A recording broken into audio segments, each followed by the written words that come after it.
Okay, welcome to episode 7 of my drawing collaboration channel. If you're new to the channel, I'll just briefly explain the premise of it. The idea that I've come up with is that if I produce a doodle or a drawing to act as a stimulus for people, people can then download the result of this episode's drawing that's going to be down in the description. It is a free download. You have to go to my Patreon page, but you don't have to become a patron. You just have to download the file that's available for free from that link. You can then add your own ideas to it. You can add colour, you can add texture, you can duplicate areas.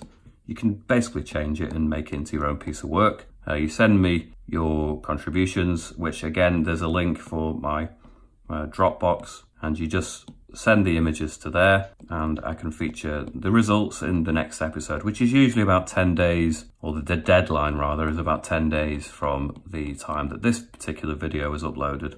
And then obviously I can showcase and feature all the work on the next episode, which will be episode 8 in this particular series for this drawing.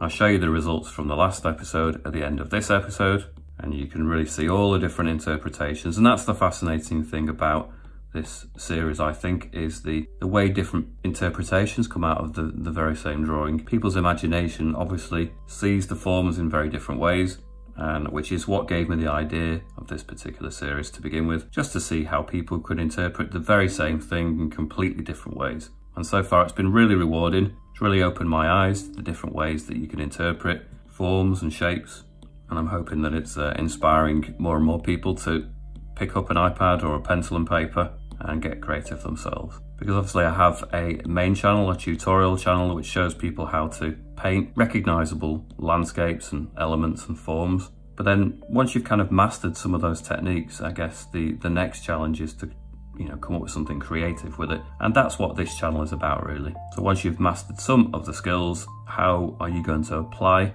those skills into something creative? And I'm hoping to get people's sort of creativity going a little bit more with this channel and see where we go with it. So I'm quite happy if people contribute on a regular basis. That's kind of the point, really, is that we have an ongoing dialogue and we go on this sort of creative journey together. That's my hope anyway. I found that especially in the sort of creative areas, I think if you've not got a way of showing your work and getting feedback from other people, it's very difficult to keep the motivation. I think part of being creative is that you have to show people what you've come up with and get feedback, and it's all part of the kind of community. So whatever your ability level, please do get involved. I'm hoping that this will inspire more people to get creative.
Okay, I'm not going to take this particular piece any further. I want to keep this relatively loose so that people can continue to interpret what they want into it. So the file for this will be linked down in the description. You just need to go to my Patreon page, download this for free, and then you can get involved in this too.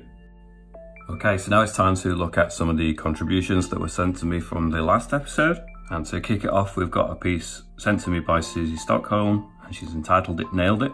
And I guess I can see why she's decided to give it that title. There is, in the sort of center area, the black form that does resemble kind of like a hammer shape. But I also see within the piece, she's got a duck face and all sorts of other little details as well.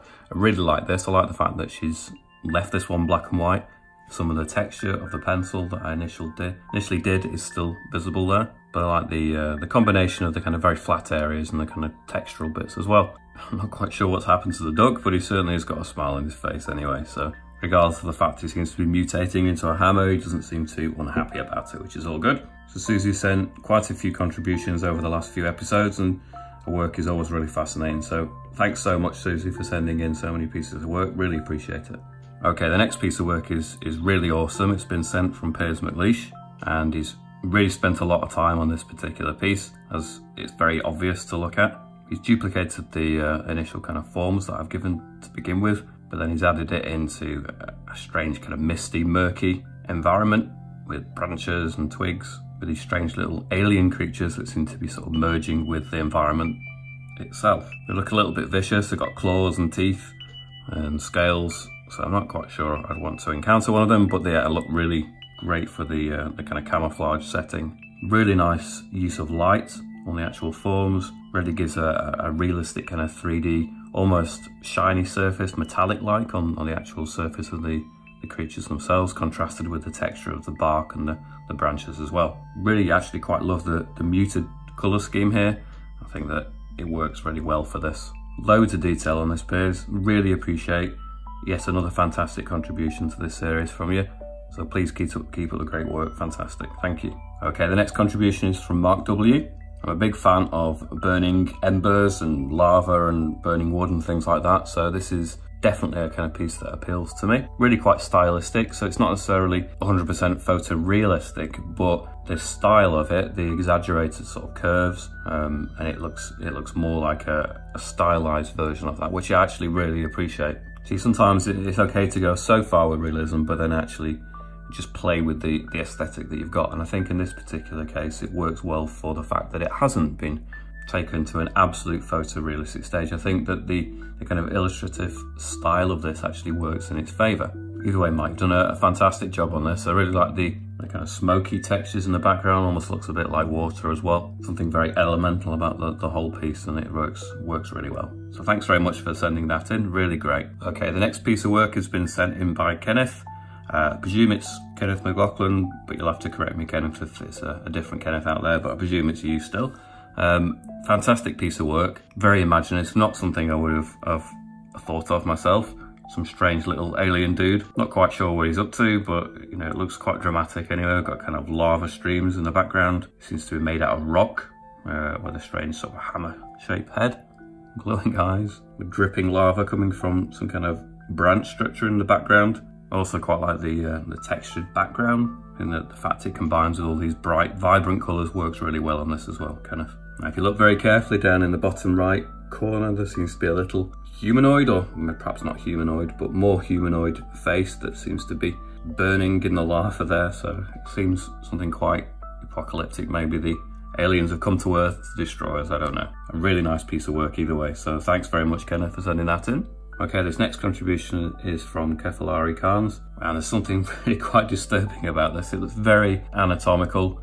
We've got some kind of face that seems to be wrapped around bone structures with some kind of heart-like thing in the center region, but it definitely looks like some kind of accidents happened here, or some kind of remnants of a autopsy or something like that. It's called 40 plus. I'm not quite sure if this is supposed to represent the feeling of when you reach 40 years old, but I kind of recognise that to a certain extent. Certainly after one or two drinks too many in the morning these days, then yeah, I can feel like that occasionally. Really imaginative, definitely something I would not have thought of from the structures I provided, so that's really cool to see. Again, something kind of disturbing to look at, but also I can see the sense of humour of it as well, so really fantastic. Thanks so much for sending that in, really great work. Okay, another great piece of work from Karen Cluner. Quite a serene, quite a beautiful kind of colour scheme, quite pastel colours. Then we've got some kind of strange eye coming from part of the landscape there, so it suggests there's something more sinister or something else going on as well. Really nice colour scheme. We've got some really vibrant colours there, again mixed with the pastel colours. A slight hint of texture going off, so maybe some kind of reptile creature hidden amongst the landscape there, and a really nice glowing light coming from the sunset as well. Karen's description of this piece that she sent me describes it as a lonely dinosaur coming out of a canyon, calling for its herd before sunset.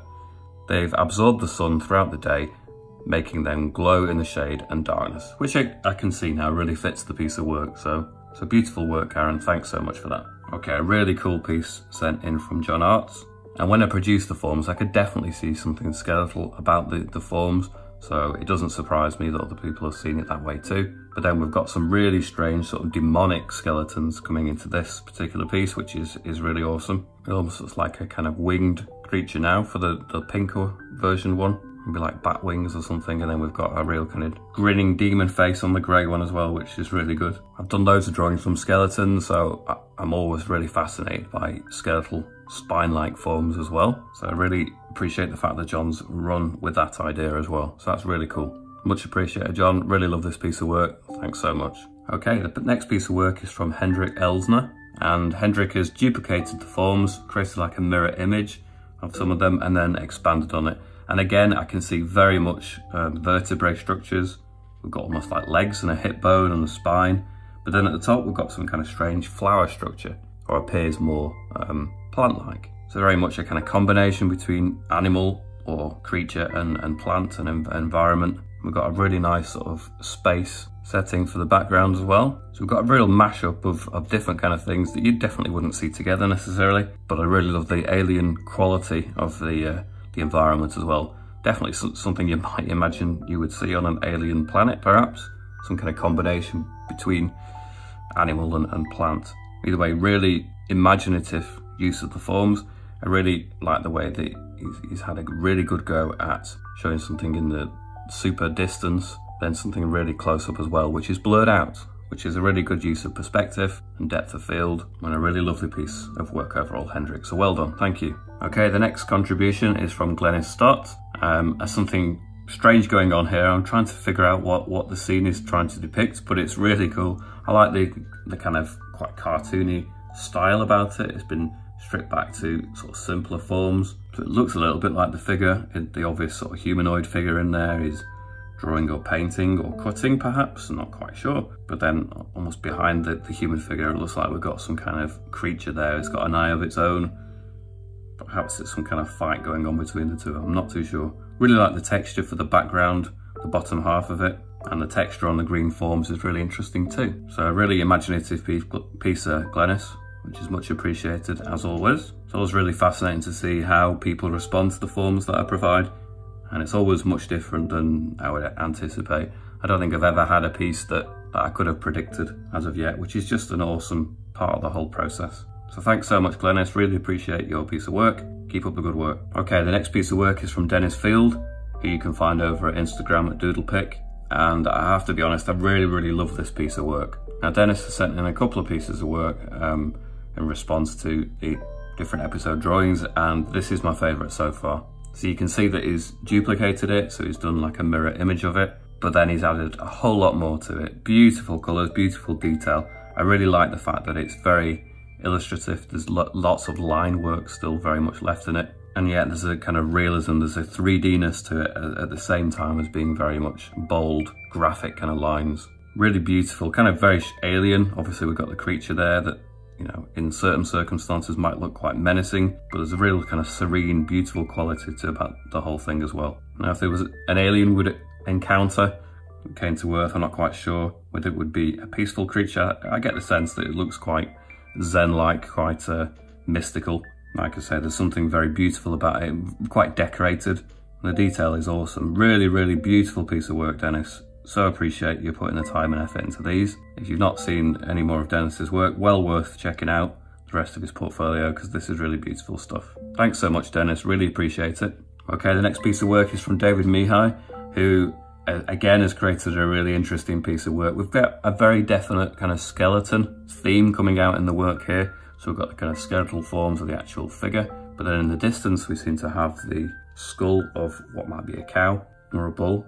I really like the stylistic quality of this, some really kind of bold, almost like plastic-like forms to these. Not quite sure what the skeleton figure is up to, but he looks like he's waging war with somebody. He looks ready for a fight, if you ask me. So, but really cool, really imaginative piece of work. Makes me want to know what's happening, and that's always a good sign. If there's something happening in a scene or a picture, and you'd quite like to know what else is going off in the piece, and I think you've really captured someone's imagination there. So really well done, David, thanks so much for that. And the next piece of work is from Chris Jackson. Now Chris has contributed a few different pieces now, and they're always really good.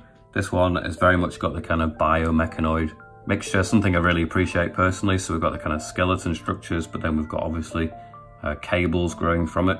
Something very futuristic and sci-fi about it, and is really something that I appreciate. And a very vibrant kind of contrasting colour in the background, something quite celestial about that as well. So beautiful piece of work, Chris. Keep up the great work. I'd love to see more contributions from you in the future as well.